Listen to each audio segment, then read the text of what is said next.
Cet ensemble de données nous permet de connaître le nombre de rapports d'incidents de cybersécurité déposés auprès des autorités locales d'un certain nombre de pays et les pertes estimées liées à ces attaques.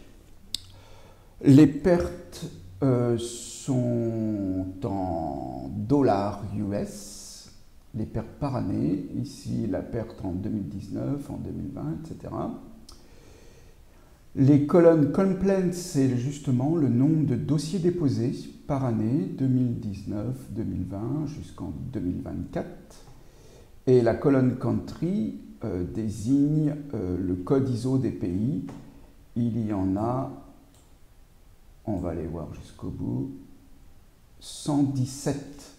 Il y a 117 pays dont nous possédons les données.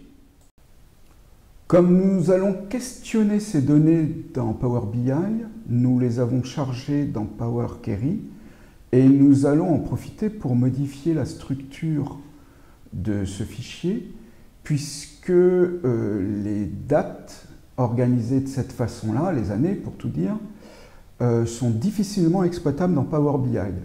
Il faudrait que les années soient contenues dans une seule et même colonne.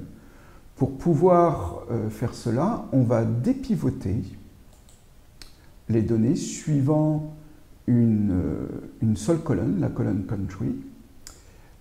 On est dans transformer, le ruban transformé, on va dépivoter les colonnes, dépivoter les autres colonnes, et ça va nous donner ce résultat-là, qui n'est pas totalement satisfaisant parce que les années sont collées avec des métriques complaints ou losses. Donc ça, on va gérer ça relativement facilement en cliquant droit sur l'intitulé de la colonne attribut et d'aller sur fractionner que je ne vois pas. Hop. On retente notre chance par délimiteur. Et donc, on va... Alors, je fais apparaître ça. Par défaut, il a repéré qu'il y avait un underscore. C'est bon, ça va me créer deux colonnes. La première, je vais l'appeler year. Puisque c'est en anglais, je reste en anglais. Je laisse le type entier, ça me convient. Et là, on va appeler ça métrique. Voilà. C'est de type chaîne de caractères, ça me convient aussi.